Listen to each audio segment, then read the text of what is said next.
Eu sou Edson Ramos e você está no Inverso Podcast.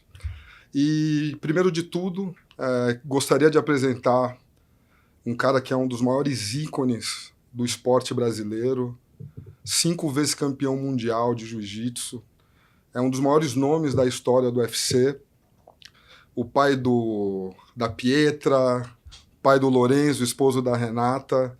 O nosso convidado de hoje é o Demian Maia. Demian, queria agradecer a tua presença aqui, cara. Para mim é muito especial. Nós indiretamente temos uma relação, porque o teu pai é um cara muito especial para mim, o teu irmão também. Nós temos uma ligação assim do autismo, e nós estávamos falando sobre isso agora há pouco.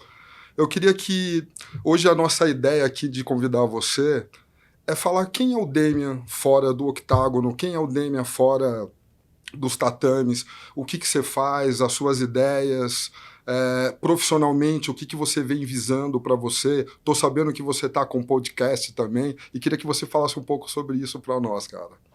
Bom, obrigado, Edson, pelo convite. É um prazer estar aqui. E podcast não, né? Tem um projeto aí, né, que tá para ser lançado agora com o Players Tribune, que é um site grande de Perfeito. esporte. E aí, cara, são alguns atletas que eu entrevistei, vai lançar agora, a gente acabou de fazer. Atletas de altíssimo rendimento. E tá muito legal, porque o foco, igual você tem um foco aqui, não só tipo aquilo de sempre, né? Ah, mas você ganhou aquilo, como foi, não sei. É até falar mais das derrotas do que das vitórias e falar da parte psicológica, que eu acho que é interessante para o público geral, porque você se identifica muito mais com isso, porque a gente vê a pessoa ganhando, vê a pessoa no pódio, vê esses momentos, mas não vê, né? Vê pouco, a mídia não vai cobrir muito aquele momento da derrota, do que acontece ali por trás, porque teoricamente não existe muito interesse. Então você só quer ver a parte legal. Sim. Mas é muito essa parte mais dura, ela é muito interessante também. Nesse podcast, assim, a gente vai ter uma temporada agora, são 3 episódios essa primeira temporada, é um teste. A gente vai entrar muito nisso com grandes atletas. E você já tem uma data? Já quando vai ser o primeiro?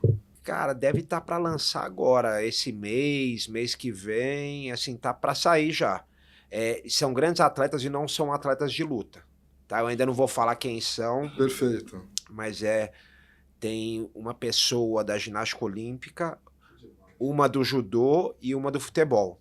Todos super conhecidos e foi muito legal, gostei muito dessas conversas que a gente teve. Cara, podcast é um negócio que é muito legal, né? Na época da pandemia eu fiz um ali meio que resolvi, era um plano que eu tinha faz tempo, fiz em casa mesmo, na época por Zoom, com muita gente legal, tem no YouTube lá, era o Demian Maia Podcast. Sim. E quem sabe aí agora tô trabalhando bastante com o UFC aqui no Brasil, então de repente fazer alguma coisa pelo UFC também, talvez seja uma opção, mas tem esse aí do Players Tribune que vai começar agora, daqui a pouco quem quiser conferir vale a pena. Pô, isso é muito legal. Depois a gente deixa o link aí para o pessoal conferir. E, Demian, nós estamos falando agora há pouco de uma curiosidade interessante, né? Eu tenho uma ligação muito forte com animais. Eu sei que vocês não estão vendo, mas tem um American Bully aqui conosco. Me fala um pouco dessa questão do adestramento, no que foi importante para você? Você falou que com 20 e poucos anos você fez um curso de adestramento. Isso é uma curiosidade interessante.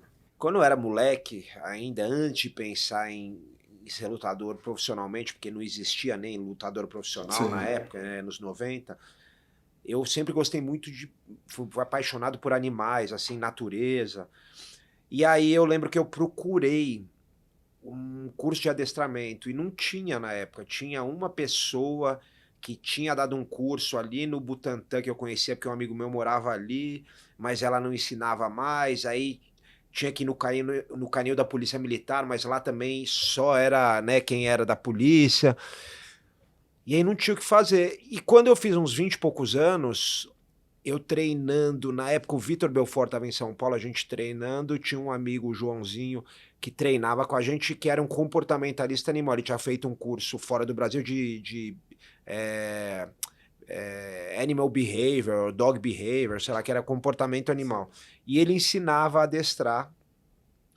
E aí eu fiz o curso com ele lá, fiquei um mês, todo dia eu saía entre um treino e outro, eu ficava 4 horas na casa dele, deixei meus cachorros, eu tinha 2 cachorros lá, um vira-lata e uma labradora, e aí deixei lá e fui adestrando, aprendendo com eles, e cara, foi muito legal porque muito, né, são mamíferos e muito do que você aprende com o cachorro, ensinando o cachorro, você transfere também para o ser humano, né? Muito, mas muito, assim. Vou dar um exemplo, por exemplo. Vou dar um exemplo de que ele falava, quando você der esse comando, por que o cachorro não senta quando uma pessoa que não sabe adestrar? Senta, senta, porque você fala 20 vezes e não enforça, você não ir lá e fala, não, senta e bota ele ali enquanto ele não sentar. Então você fala, sua palavra não tem força nenhuma, né? Exatamente. Você banaliza aquela palavra, então o cachorro assim, senta, mas ele sabe, eu posso sentar ou não, porque ele fala senta 10 vezes, às vezes ele faz eu sentar, às vezes ele só vai embora e desiste. Não, o Exatamente. cachorro tá relaxado, entendeu? O negócio de não abrir exceção, então, por exemplo, se você tem um comando de senta, que pode ser até outra palavra, o pessoal usa adestramento em alemão, em inglês, né, para não banalizar. Perfeito. Em outra língua você fala, sei lá, sits, e o cachorro sabe que ele vai ter que sentar, que você vai lá, botar ele sentado, não sei o quê, ele vai receber uma recompensa se ele sentar, e você só usar essa palavra na hora que você realmente quiser, e não abrir exceção para um mau comportamento, entre aspas, Exato. você vai conseguir um resultado melhor. E, cara, é exatamente igual ao ser humano, né? Se você vê, às vezes, um pai ou uma mãe que fica vai gritando com o filho, faz não sei o quê, ele até brincava, esse adestrador, que ele falava, cara, a tendência a gente levantar a voz, né, com o cachorro, senta, senta, senta. Ele falava, daqui a pouco você tem que estar com megafone que não vai adiantar, porque vai condicionando. Então, senta e tem que sentar. Se não senta, você vai lá, corrige, faz do jeito que cada um tem uma técnica e tal. E eu acho que com o ser humano é a mesma coisa. Você tem palavras que você vai falar, ó, é isso, e não pode abrir exceção, né? Dependendo da situação, tal, e acabou, entendeu? Se você faz... Lógico, tem épocas, horas que você vai abrir exceção, mas aí você usa outro tipo de comando, outro tipo de linguagem. Exatamente. Né? E eu acho que até como pai, você percebe muito essa relação, né? De quando você, isso aqui é não nesse ponto, sei lá, uma coisa que a criança está se botando em risco. E não tem exceção, entendeu? E não tem levantar a voz, não tem gritar. Tudo, é óbvio que na teoria é muito bonito, é difícil fazer. Mas se você se treinar, a ensinar, você melhora e é impressionante. Eu dei um exemplo meio banal, mas tem 300 mil exemplos de como, cara, tem relação com o ser humano também, a educação animal também tem relação com a educação humana. Total, Demi, até porque os melhores adestradores que eu conheci estudaram a pedagogia. Uhum. E se você usá-la bem a favor durante os treinos, eu tive uma época da minha vida que eu treinei animais, isso que você está falando, porque não é o você ou falar. Primeiro existe uma decisão de comportamento. Então, a sua expressão corporal... É tudo. Ela é tudo. E dizem, Edson, sem te interromper, outro dia eu ouvi um estudo lá, uma pesquisa, não sei até que ponto essas porcentagens são reais ou não, mas faz sentido para mim, que é o quê? Na comunicação, 70% é corporal, 20% vem do tom de voz e 10% é a mensagem que você está passando racional, verbal. Exatamente. Eu não sei, obviamente isso é muito difícil saber, essas porções, mas com certeza a parte corporal conta muito. Tem gente que não tem uma concatenação de ideias muito boas, mas consegue, em termos de postura, em termos de voz, comunicar muito melhor do que uma pessoa que é super intelectualizada às vezes. É interessante você estar dizendo que normalmente o nerd ele tem essa dificuldade de interação com as pessoas, né? A minha esposa, ela trabalha numa empresa que trabalha com essa parte de tecnologia e ela fala que as reuniões presenciais, quando ela precisa ir para os Estados Unidos, essas coisas, ela tem uma dificuldade de extrair o melhor daquelas pessoas que mexem com essa parte de tecnologia, totalmente. Ela falou, agora por vídeo os caras, eles conversam com você de uma forma, sabe, tem essas inseguranças, né? Agora, um cara que é um nerd desse no sentido de ser super bom em TI, por exemplo, e se comunica bem e ter uma postura corporal comunicativa, esse cara vira um líder. Exatamente. Né? Vira um Steve Jobs. Exatamente, né? Exatamente. A postura. Bill Gates. Você vê que até o homem inseguro, né? Ele. Aquela coisa já do bullying na escola. Você já vê o cara querendo o fortão lá, ou tem uma pessoa assim, tá um pouco ali fora do peso. E sempre tem aquele espertinho. E quando você vai fazer um perfil psicológico dessa criança, ela tem uma insegurança terrível. E falando nisso, na tua infância, você já sofreu algum bullying? Na escola você já teve algum problema? O que fez você chegar no jiu-jitsu, Demian?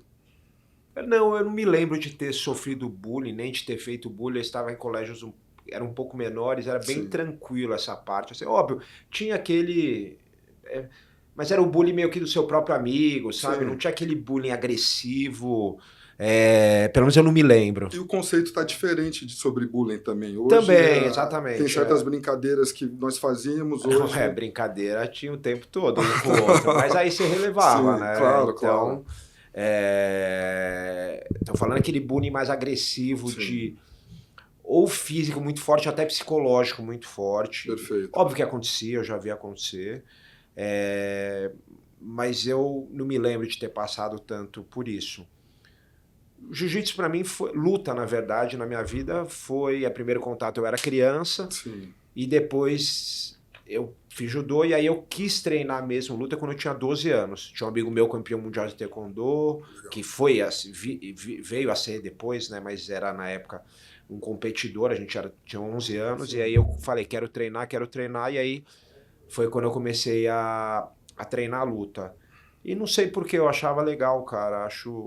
Achava legal dentro desse negócio do bullying, que você falou, não existia o bullying, mas existia muita briga, agressão na rua, sim, né? Isso sim. existia muito. Juntar o grupinho. Eu vejo isso, hoje existia um pouco menos, pelo menos nos bairros de classe média alta, isso existe menos hoje em dia, sim, né? Sim. E na época em qualquer lugar existia isso, sabe? Exato. Não era só na periferia que tinha esse tipo de coisa, de agressão, tinha em qualquer bairro. Então, todo mundo queria aprender a se defender. Acho que esse era um motor. E eu adoro esporte. Então, cara, juntou uma coisa com a outra. Bacana. Então, em cima disso, eu queria, nessa linha do tempo, para a gente poder chegar no teu lado empreendedor. Você fez o jiu-jitsu, você começou com que idade o jiu-jitsu? Aí eu treinei luta desde os 12 anos, certo. Fiz um MMA, um vale tudo na época quando eu tinha 18, e eu tinha feito algumas aulas com um amigo meu na casa dele, quando eu tinha 18 mais ou menos, e aí Sim. O que eu usei nessa luta foi o jiu-jitsu. Eu falei, cara, preciso começar a treinar de qualquer jeito. Demorou um pouco, que era difícil, era caro, na época a gente Sim. Não tinha grana, então aí eu comecei a treinar com 19. E aí onde entrou esse processo do jiu-jitsu para chegar no MMA e depois você triunfou no UFC. Em 2016 você era o atleta com mais vitórias dentro da organização. Uhum. E como é que foi esse processo até a sua aposentadoria? Quando eu comecei a treinar jiu-jitsu, eu já queria fazer o que a gente chamava de vale tudo na época. Eu assisti Perfeito. A primeira vez vale tudo, eu tinha, sei lá, 14 anos, em 92 aqui em São Paulo. E eu fiquei com esse negócio na cabeça. Falei, esse é o maior desafio que um atleta pode ter e eu quero esse desafio para mim. Perfeito. E engraçado que eu sempre fui um cara, não fui um cara, tipo aquele cara corajoso que vai e enfrenta tudo. Sim. Eu sempre fui muito, assim, de pesar 20 mil vezes que podia acontecer, as possibilidades. Perfeito. Né? Se tinha uma confusão em algum lugar, eu falava, não, mas se tiver aqui, pode acontecer isso. Isso acabava nunca entrando em confusão por uma insegurança mesmo, Sim. Mais do que até uma responsabilidade, mas sim insegurança. Perfeito. E eu era o perfil que eu não tinha nada a ver com o negócio de ir lá sair na mão, brigar. Sim, sim. Só que, justamente por isso, eu sempre tive isso, né? Essa personalidade. Eu falei, eu não consigo, então vamos ver se eu não consigo. Vou conseguir isso aí agora. E aí eu falei, não, eu consegui passar por cima desse medo, dessa insegurança. Que demais. E falei, cara, não tem nada igual a isso, né? Aí eu fui atrás de lutar e chegar a lutar MMA. E, cara, e você chegou no topo de onde um atleta pode chegar dentro da organização. E é interessante, Demi, assim, que a tua relação com a organização ela é muito respeitosa, né? Então eu tenho a oportunidade de acompanhar algumas situações nos bastidores do que envolve o UFC e a gente percebe muito isso. E ontem eu fiz uma visita na Chutebox, fui lá visitar o Charles e no final do treino eu vi o Diego falar uma coisa muito importante, né? Ele estava um pouco chateado que alguns atletas faltaram na aula de inglês e lá eles também têm uma aula para as criançadas que é uma aula de finanças. Sim, finanças, inglês. O Diego tem um projeto muito legal, Chutebox, aqui em São Paulo, né? Fantástico. E pega a molecada pro MMA, mas eles têm aula à tarde de inglês, entre os treinos tem aula de finanças, pra molecada, tipo, cara, aprender as habilidades necessárias para você ser um bom atleta de luta, né? Que o inglês é fundamental para você se comunicar quando você estiver fora do Brasil e saber o que você faz com o seu dinheiro. Mas é isso que eu queria te perguntar, como o inglês, o quanto ele foi benéfico para você, quando você já pensou nisso, isso aqui, ó, como eu vou entrar numa grande organização, eu pretendo, você disputou competições de jiu-jitsu no mundo inteiro, você já tinha isso como uma estratégia ou foi alguma situação que tornou uma obrigação você estudar o inglês ou foi uma coisa já pensada? Cara, vou te falar uma coisa curiosa. Na nossa época não existia Netflix, então assim, era muito mais difícil você aprender inglês. Hoje as crianças, se elas quiserem, elas botam lá um filme com a legenda em inglês para evoluir, sabe? E vai muita coisa em inglês. Antigamente era só filme dublado na TV, né? Então, eu tinha muita dificuldade em inglês. Eu nunca fiz aula de inglês, nunca fiz. Eu fiz aula na escola, inglês da escola. Sim. Cara, eu tinha muita dificuldade. Eu pegava a recuperação de inglês. Na faculdade, eu fiz faculdade de jornalismo. No primeiro ano tinha inglês. Eu peguei 2 DPs na minha vida. Uma delas foi inglês. Durante meu... Caramba, cara. Peguei uma dependência de inglês, tive que refazer o outro ano, porque isso eu tô te falando já na faculdade, o primeiro ano. Eu era muito ruim de inglês. Muito ruim mesmo. Para quem acha que é ruim aí de inglês... Mas eu percebi uma coisa, sem querer culpar os outros, porque eu também era vagabundo para estudar inglês. Sim. Mas o jeito que o inglês é ensinado ou era muito arcaico, né, cara? Era tipo, cara, era só em cima de gramática. Pô, você não precisa saber, tipo, todo tipo de tempo verbal de tudo para se comunicar, entendeu? Poderia ser muito mais simplificado e muito mais baseado em conversação do que em você ter que decorar todos os verbos do presente, passado e futuro. Isso você faz depois. O importante é você se comunicar, porque aí você destrava e vai mais suave. Mas o inglês era apresentado de uma maneira... Cara, gramática é difícil, até em português, que é a nossa língua nativa. Lógico que é uma gramática muito mais complicada em português, mas assim... Aí você vai aprender uma gramática em outra língua. Para mim não faz muito sentido. Posso estar falando besteira, né? Mas eu concordo, eu acho. Mas, e aí você falou, cara, eu não peguei, sentei e falei, vou estudar. O que aconteceu foi a contingência da vida. Perfeito. Né? Então, assim, a profissão que eu escolhi, depois a gente entra o porquê disso, mas eu tenho até uma ideia um pouco até esotérica disso, mas a profissão que eu escolhi me pedia muito relações com pessoas de outros países e viagens, né? Era uma coisa obrigatória, né? Então, quando começou o meu desenvolvimento no inglês, primeiro eu era moleque, quando eu treinava ainda Kung Fu lá na época, tinha um amigo meu, o Davi, esse amigo meu, ele tinha várias revistas, ele morou fora, em inglês, então eu olhava, eu tinha tanta vontade, ele revista de luta, legal. E eu queria aprender, e eu ficava tentando, e não entendia nada, eu ficava olhando. Aquilo já deve ter, de alguma maneira, já mexido ali quando eu tinha 12, 13, 14 anos. Mas eu não entendia nada. Mas Quando eu faço uns 20 anos, eu morava sozinho, eu dividi apartamento com um amigo meu do lado da academia do Fábio Gurgel, que foi meu professor. E vinham muitos caras estrangeiros treinar lá. E o Fábio falava às vezes, pô, posso botar o cara na sua casa? Eu te pago tanto, né, no seu apartamento. Claro. E eu falava, pô, por favor, né? Tipo, cara, com dinheiro super apertado, Claro. tipo, a gente pagava aluguel, um amigo meu dividia num apartamentinho de 40 e poucos metros quadrados, né? E aí botava o cara no quarto, dormia na sala, E aí o cara ficava lá em casa um mês, até vinha muita gente da Finlândia e tal. E, cara, como é que você vai se comunicar? Você vai tentando. E aí você vai na academia, você vê os outros falando e vai indo. E aí, beleza, aí eu comecei a desenvolver o inglês básico. E aí, 2003, eu faço a primeira viagem grande, mas pro Japão. Eu tinha ido uma vez só pra Venezuela em 2001. Não precisa falar inglês. Japão também não, porque o Japão é mais fácil achar gente falar em português do que em inglês, Exato. né? E aí, em 2004, eu vou pra Finlândia pra ficar 3 semanas lá. E fico na casa de um amigo, que é amigo meu até hoje, o Tomo, muito amigo meu. Ele é a mulher dele, a Heidi. E, cara, eu tenho que me comunicar. Primeiro, eu tenho que dar aula e tenho que conversar com ele. Exato. E o inglês, cara, sofrível com o que eu tinha, assim, aprendido ali com Sim. amigos meus. E foi indo, e, cara, já voltei outra pessoa. Que demais. E aí começa. Nesse 2005 eu vou para os Estados Unidos 3 meses, vou para a Finlândia de novo, vou para não sei... E aí começa o negócio de viajar muito. E aí começa a entrevista, primeiro no jiu-jitsu, depois no UFC nem se fala, da entrevista.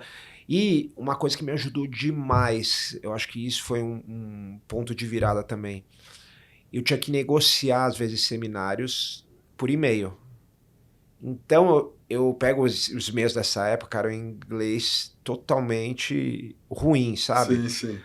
Mas eu conseguia parar, pensar, olhar... Entendeu? Às vezes procurar uma palavra no dicionário que eu queria demais, usar, cara. né? Hoje é muito fácil, hoje o cara vai no Google Tradutor e põe o que ele quiser, né? E aí, cara, aprendi inglês, aprendi bem, comecei a falar bem, mas foi uma consequência do que eu escolhi pra minha vida. E de uma forma autodidata também, total. Totalmente autodidata. Eu nunca fiz um curso de inglês, né? Que demais, Demian. Demian, e hoje, quem é o Demian Maia fora do UFC? Empresarialmente falando, e como você... Eu percebo toda vez que eu vou na sua academia, né, ver um treino ou visitar, se percebe um público diferenciado, e como você usa ao teu favor essa tua rede de network e como é que você trabalha isso no seu dia a dia? Cara, eu vi outro dia, não sei se foi o Gustavo Borges falando, o atleta é um empreendedor, né? Do corpo, né? De si mesmo. Exato. E é isso mesmo. Eu lembro que, cara, a vida inteira eu tenho que montar minha equipe. Né? No começo no jiu-jitsu é tipo onde você vai treinar, quanto você vai gastar ali para aquela viagem, quais você pode fazer, qual o orçamento vai caber, porque você tem que viajar para lutar. Aí eu volto, eu tenho que organizar minhas aulas particulares, né? Que a gente dá muita aula particular para fazer dinheiro. Aí tem o patrocínio, como é que eu junto essas fontes de renda para conseguir fazer as competições, pagar as inscrições, pagar as viagens. Então você vai inconscientemente, eu nunca tinha pensado por esse lado, mas você é um empreendedor. Exatamente. A empresa é você, ali no jiu-jitsu, né? Então você tem essas fontes de renda, você tem esses gastos, você tem esses investimentos, e aí você tem que saber ali, instintivamente você vai aprendendo a mexer os pauzinhos ali. Quando você vai pro MMA, vira uma coisa maior ainda, porque aí você tem uma equipe por trás de você. Não que no jiu-jitsu não tem, mas não tem comparação, né? Exato. Então você tem o seu treinador de boxe, seu treinador de jiu-jitsu, seu nutricionista, seu médico, seu head coach, seu empresário, e tudo isso você vai acabar gerindo de uma forma ou de outra. Você pode ter alguém para te ajudar, mas no fim é você que dá a última palavra. Exatamente. A diferença é que quando você tem uma empresa e você é o boss, vamos dizer, é o chefe, todo mundo, né, é você que dá a palavra final. Exatamente. Quando você é atleta, não é quem dá a palavra final, são seus... São os treinadores. São seus treinadores, na verdade, os seus funcionários, seus colaboradores que dão a palavra final. Então, quem manda em você são os seus funcionários, Exatamente. na verdade. E Exato. tem que ser assim, né? É óbvio que você vai, no fim das contas, a palavra final é sua, no sentido que, se você não estiver contente com aquele resultado, você vai trocar sua equipe. Mas, se você tem aquela equipe, você tem que ouvir eles e você vai muitas vezes fazer uma coisa contrariada porque eles estão falando, até porque eles têm que ter a confiança que eles vão falar e você vai fazer, senão não tem trabalho. Exatamente. E é interessante você estar falando, né? Uma pessoa que eu sou fã e acompanho, não tenho aproximação, mas enfim, eu admiro muito, é o Fábio Gurgel. A visão dele de academia, eu me lembro que numa entrevista, ele falou que ele adoraria que na rua da academia dele tivesse mais 20 academias. Também. Porque isso automaticamente ele exige uma excelência sua como professor e como gestor também. E eu vejo muito ele falar sobre gestão, de você estar à frente de um lugar e você fazer a gestão disso. E você falando, e veio aqui algumas coisas, umas perguntas, né, para você. Eu entendo como você falou, você, da mesma forma que você teve essa questão de ser autodidata, o inglês foi acontecendo naturalmente, né, igual você falou, até de uma forma meio que esotérica, isso tudo foi acontecendo. E essa visão, porque eu vejo muitos atletas que ele acaba de ganhar $10 mil e ele compra um carro de 50 mil, de 40 mil. Ele não tem o entendimento de guardar o dinheiro. Isso tem a ver de você... Você já veio... Você teve... Como é que eu posso dizer? A orientação de alguém ou essas coisas veio natural de você? Ou isso aconteceu depois que você casou? Não, depois que eu tive a Renata, eu tive uma preocupação melhor de fazer essa gestão. Ou é algo que veio naturalmente de você? Eu acho que nada vem natural, assim, né? O ser humano, ele tende a querer o prazer imediato. Sim. É normal. Então, se você ganha um dinheiro lá, e pô, você quer aquilo ali, quer o carro, quer não sei o quê, a tendência natural do ser humano é não pensar muito em... A gente tem um pouco de dificuldade de pensar em longo prazo, é normal. Só que eu acho, nesse caso, acho que isso vem muito de escopo cultural, de cultura. Sim. Cultura não depende de dinheiro, lógico que ajuda, né? Mas não depende de nada disso, até porque a gente não era uma família que tinha dinheiro. Depende de você ir atrás de conhecimento, de repente sua família te incentivar a conhecimento. Vou chegar onde a gente quer chegar, mas por quê? Quando você tem uma base cultural mínima, você dá valor para outras coisas que não só as materiais. Né? E acho que isso eu tive, graças a Deus. Porque você vê... Eu não vou usar aquele papo, porque hoje em dia não, a vida inteira foi assim. Mas vou dar um exemplo do hoje, por exemplo. Hoje, você pega esses negócios de ostentação. Então, isso é uma pobreza cultural de um nível gigantesco. Mas vende isso. Você vê que às vezes você pega um moleque, sei lá, que tá fazendo funk, nada contra a arte em si, mas ele tem que ir lá e comprar numa loja não sei quantos mil para ele mostrar que ele tá gastando, porque aí vai chamar atenção e as pessoas vão gostar. Isso eu acho que infelizmente, falta de cultura que a gente tem no nosso país gigantesca. Exato. Porque é uma pobreza de espírito assim gigantesca, na minha opinião. Sim, sim. Então, assim, vi amigos meus que tinham, vou seguir esse cara, porque, pô, você viu o cara gasta não sei quanto com não sei o quê, o cara anda de carrão, bota a mulher não sei o que do lado, faz não sei o que. Eu acho que, infelizmente, a maioria da população, cara, tem um déficit cultural muito grande, e aí fica uma presa fácil desse consumismo. Exato. E dá importância para esse tipo de consumismo, que a gente sabe que não preenche ninguém. Né? Esse tipo de consumismo, ele se encerra em si mesmo. É muito legal. Exatamente. Durante ali alguns dias que você vai ter aquele pico de adrenalina se o cara comprar um carrão ou fizer alguma coisa assim, né? Comprar o relógio, não sei o quê, mas isso não preenche ninguém. Então, eu acho que isso vem muito de tipo, graças a Deus, cara, eu tive a oportunidade de ter acesso à cultura, tipo livros e Sim, sim. leituras e aprendizado Sim. e entender que, cara, que pelo menos na minha opinião, as coisas importantes da vida são muito maiores do que consumismo. Mas, cara, é impressionante, isso eu vejo assim, você vê em rede social. Demais. Se você quiser ir por um caminho fácil, você vai e mostra lá, comprei não sei o quê, e mostrei o carro, e aí o cara vai viajar de business, ele tira uma foto para mostrar que tá na business. Exato. E aí o cara vai fazer, cara, eu já viajei de avião particular algumas vezes e eu nunca tirei foto e botei. Só que com certeza ia ser bom pra caramba em termos de curtida Claro. e seguidor, entendeu? Claro. Mas eu não sei, eu acho, cara, é muito deprimente pra mim, então por isso que eu não consigo Eu fazer. acho que é uma coisa também que saiu dos seus valores, né? Porque se percebe que você é um homem que tem os seus valores. É interessante, cara. Eu estava numa reunião com alguns empresários e os mais ricos, os mais simples até na veste. Uma camiseta básica, um tênis e uma calça. E é muito fácil você, às vezes, ver aquele que quer mostrar uma imagem, né? Porque ele quer pôr uma roupa ou usar um relógio X. E eu já vi várias situações, até as pessoas usarem algo falso para poder se inserir no meio. Daí eu fico pensando, esse é o valor que a pessoa tem de usar algo falso? É muito complicado. E quando você fala dos músicos, e também nada contra a arte, eu gosto muito da cultura, da arte, mas eu entendo que falta muito a questão também de um acompanhamento psicológico. Né?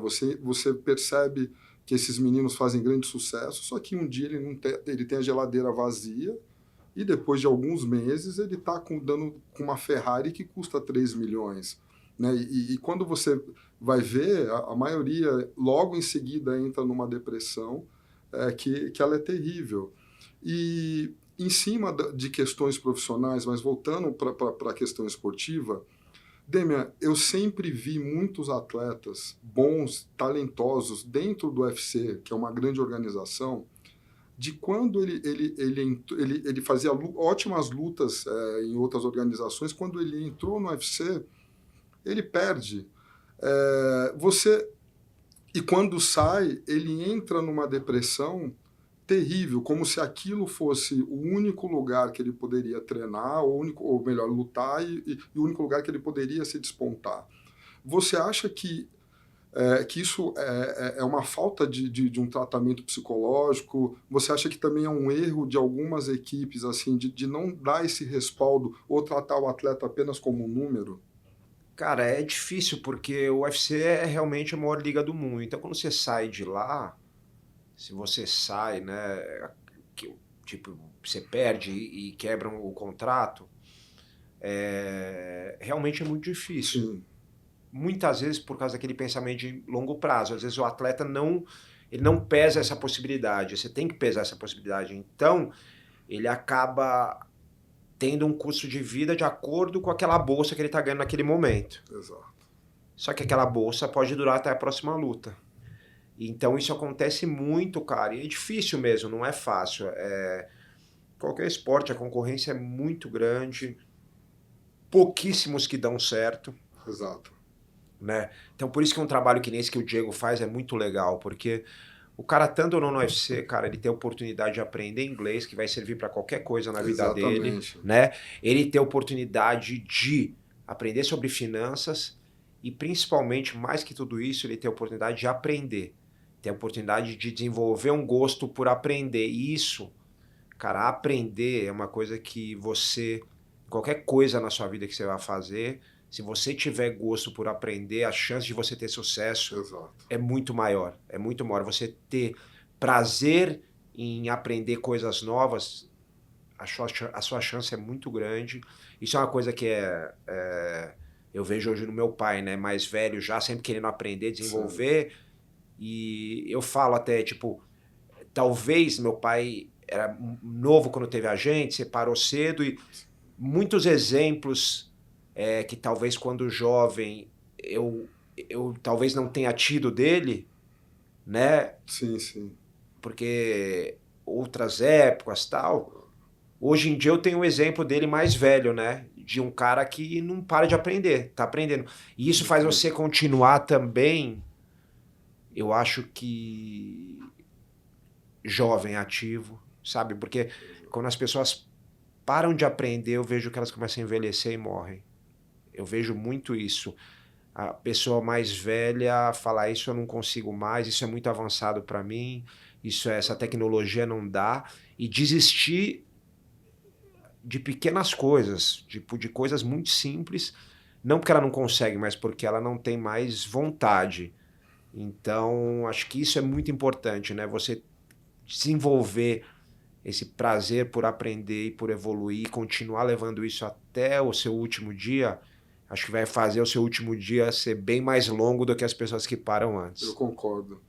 Demian, estrategicamente, né, hoje você fora do UFC e como empresário, dono de uma academia, eu não sei se você já tem, mundialmente falando, ou, claro, estadualmente, no Brasil, se você já tem franquias, alguns estados já têm.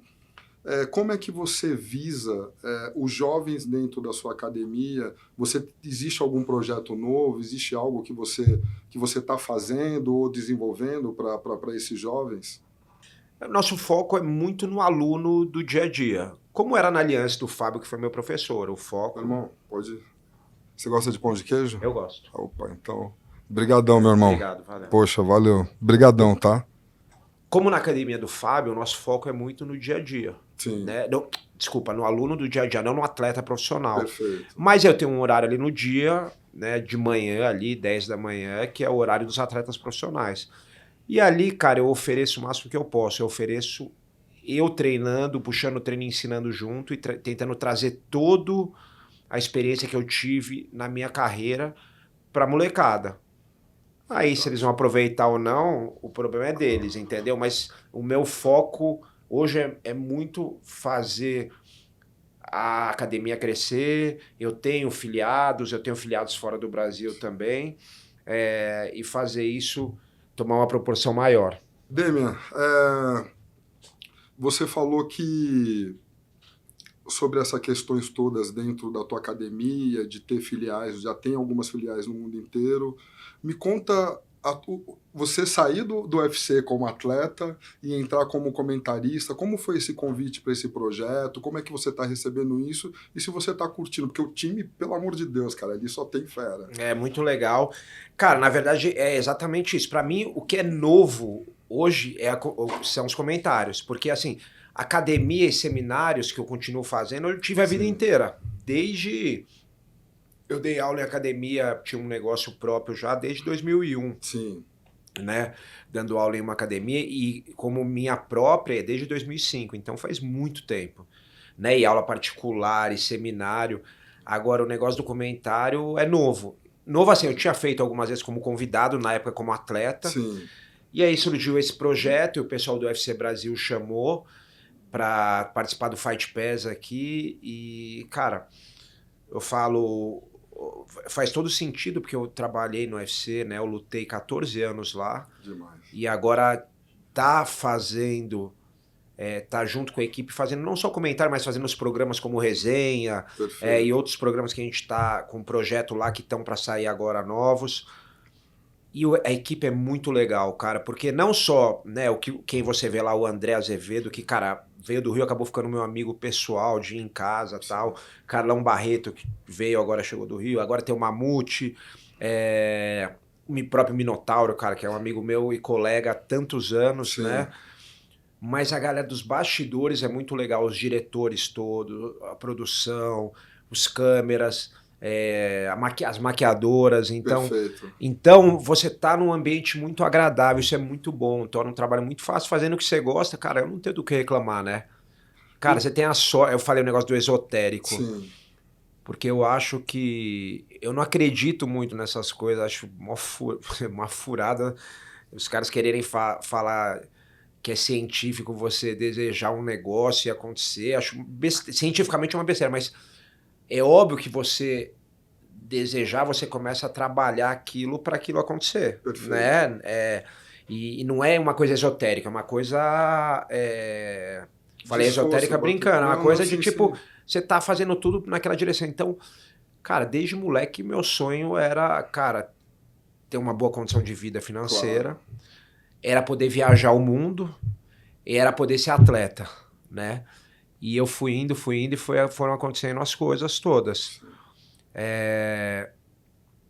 Então, cara, eu dou muito valor todo dia que eu acordo, porque a gente tem que lutar muito com um negócio que chama preguiça, todo mundo. Preguiça, perfeito. Acho que é a maior praga que existe para o rendimento, para alto rendimento de qualquer pessoa. Perfeitamente. Né? E todo mundo tem. Não adianta falar, pode ser o cara de mais alto rendimento, você tem preguiça. Exatamente.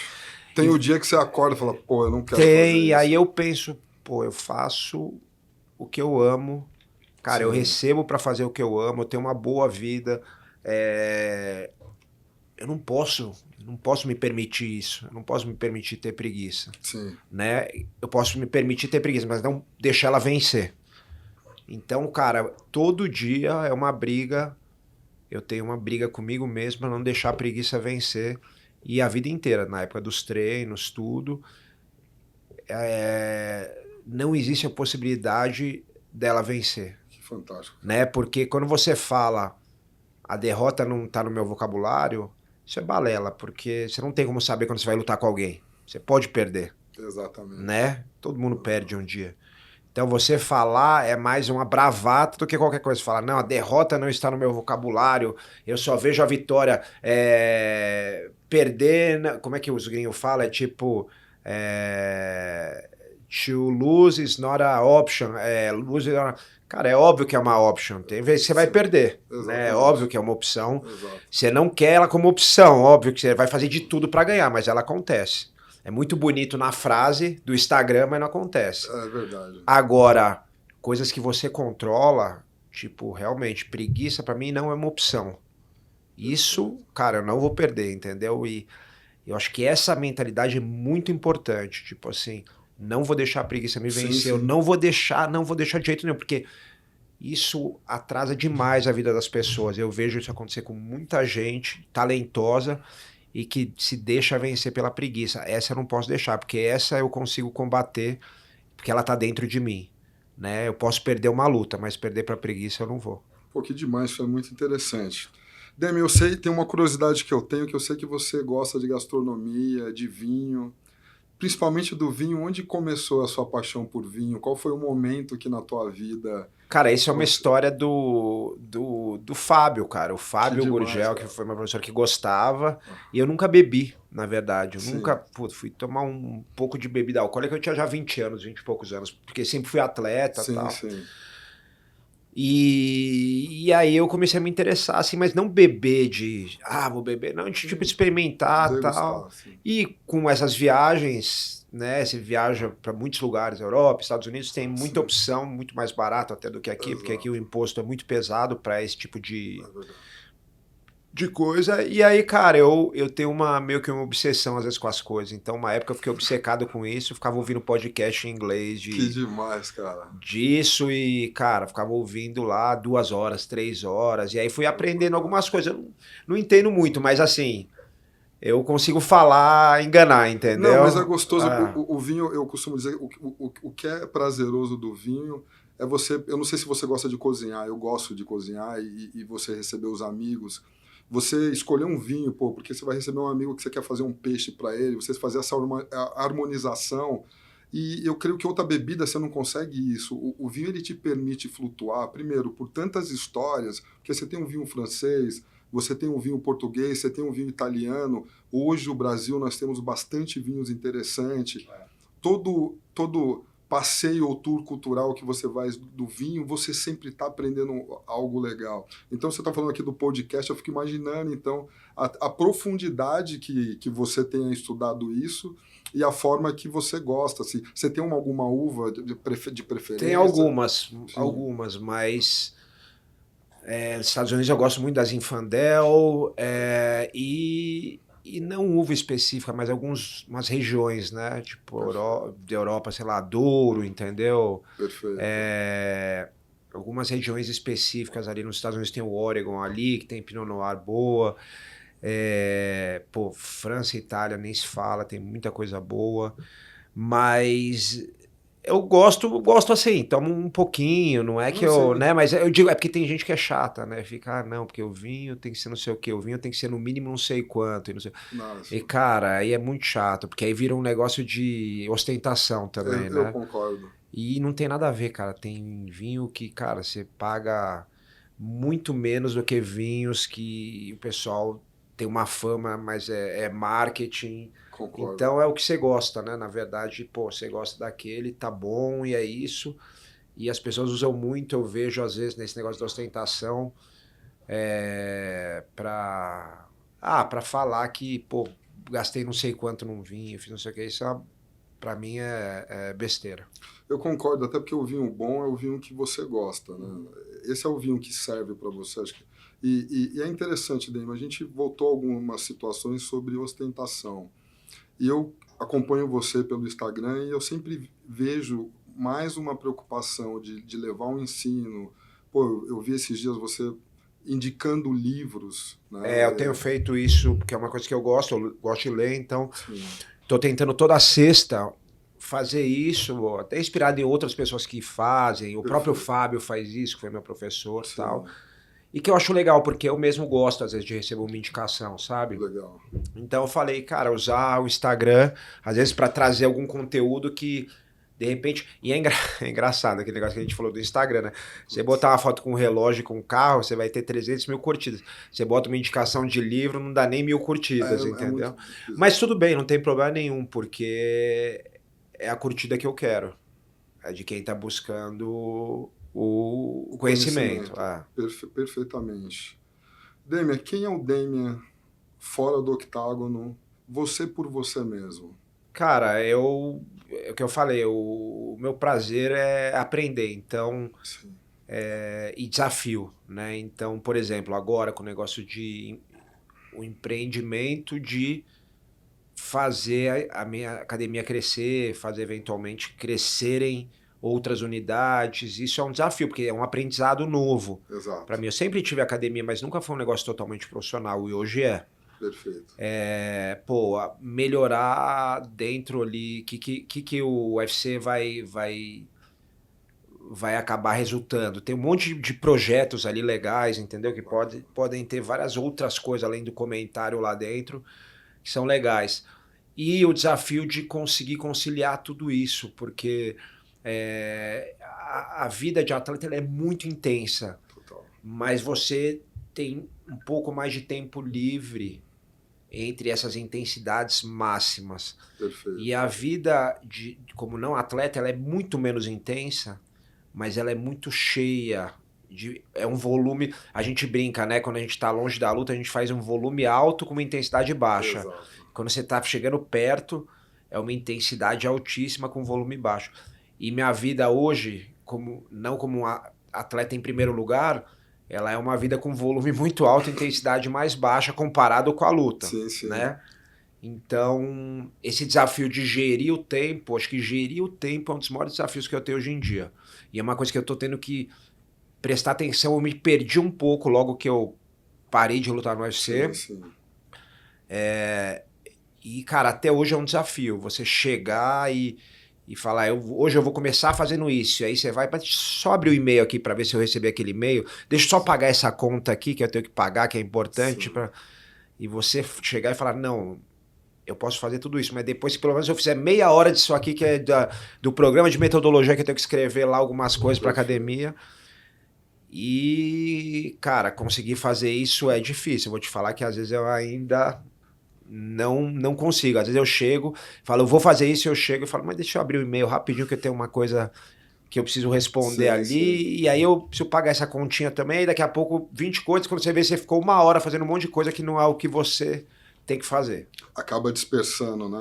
Isso me acontece às vezes muito, cara. E eu acho que gestão do tempo, principalmente para mim que estou tendo uma segunda carreira agora, eu tive uma carreira, então eu sou adaptado a viver de uma maneira. E agora eu preciso mudar bastante para viver de outra maneira e continuar gerindo o tempo bem. Perfeito. Então acho que esse desafio para mim é muito legal, mas não é fácil, não. E como é que você faz essa gestão do tempo em casa? Eu sei que você é o pai que gosta de tomar café com seus filhos, né? Você dá atenção para isso, que eu acho super importante. E como é que você consegue fazer isso dentro da tua família? Uma vez eu vi uma frase muito legal que alguém falou o seguinte: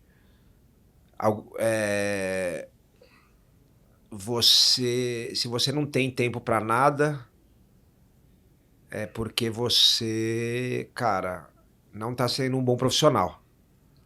Porque as pessoas, elas gostam de falar isso, pô, tô sem tempo pra nada, tá muito difícil. É verdade. Se você não tem tempo pra nada, é porque você que tá errado. Porque, cara, você tem que se organizar pra ter tempo, entendeu? Perfeitamente. E se organizar, às vezes, cara, eu já vi isso uma época. Eu mesmo falei, cara, pô, tô sem tempo pra ler, eu preciso ler, porque meus filhos tinham nascido. Eu percebi, era só acordar 1 hora mais cedo. Entendeu? Exato. E na época eu conseguia fazer isso, porque eu tava só lutando, então o primeiro treino era 11 da manhã e a vida realmente era corrida ali, porque eram os treinos muito fortes, entre um e outro, às vezes tinha compromisso com patrocinador, às vezes de dia, às vezes à noite, tinham outras coisas. Só, cara, eu tava acordando numa hora, não tô nem falando que é o caso de todo mundo, mas... Claro. E aí eu falei, cara, e se eu acordar 1 hora mais cedo? Tem 1 hora pra ler. Ah, mas, pô, eu tenho que descansar pro treino do dia seguinte. Tenho, então beleza. Então dorme mais cedo no dia anterior, em vez de você ver aquela série no Netflix até meia-noite, entendeu? Em vez de ficar no celular. Então, assim, todo mundo, ninguém tem tempo pra nada, mas se você olhar lá o quanto tempo você ficou lá no celular, você bota lá que você ficou 3 horas por dia.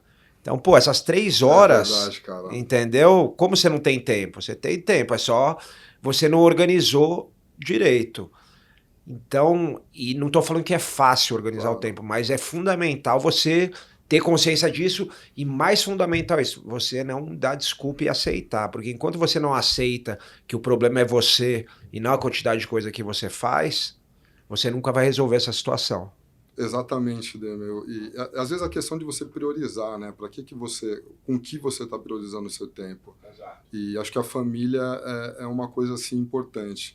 E falar em família, né? Quando a gente lembra de família, a gente lembra também de às vezes a gente ter que trocar uma lâmpada, tirar, né, uma porta, fazer alguns reparos. Eu não sei se você faz os reparos em casa, mas nós temos um patrocinador. Eu gostaria de dar um presente que eles mandaram para você e já aproveitar, cara, e te agradecer muito na tua presença no podcast. Para mim é especial, né, esse primeiro ser com você. Eu espero que de número 100 nós possamos fazer uma bem legal, mas eu queria poder te entregar alguns presentes. Ah, muito legal. Agora... Eu acho que você vou ter que fazer em casa as coisas que estão... Nossa, tá essa aqui, aí... Ela tá completíssima aqui, segura, cara. Que eu tô com o punho meio machucado. Não, relaxa, já quer dar trade star. Deixa eu ver aí. Cara, você não faz ideia... Nossa, tem tudo aqui, ó, até... Isso aqui eu faço muito, ó. Tem tudo, mexer tudo, com planta. tudo, cara, pra você... Martelo, esse aqui para se defender, né? De alguém. Exato, essa aí não precisava do jiu-jitsu, né, cara? Ela completinha. Eu creio que você vai conseguir levar até pra academia também. Não, pra academia não, isso vai ficar em casa. A academia é que compre. Bom, um presente pra ti. E também tem um café que eu sei que você gosta. Obrigado. De café, que é o pessoal da fazenda. Deixa eu botar aqui. Nossa. Retiro, que também foi um café especial. Obrigado. Que poucas pessoas têm. Café é outra paixão lá na época do Fábio. Eu nunca tomei café, comecei a tomar olha aí, Fábio, cara. E também aqui nós estamos deixando pra ti uma canequinha nossa. Obrigado. Pô. Pra você lembrar aqui do nosso podcast. E com certeza espero tê-lo outras vezes, meu irmão. Muito legal. Olha aí.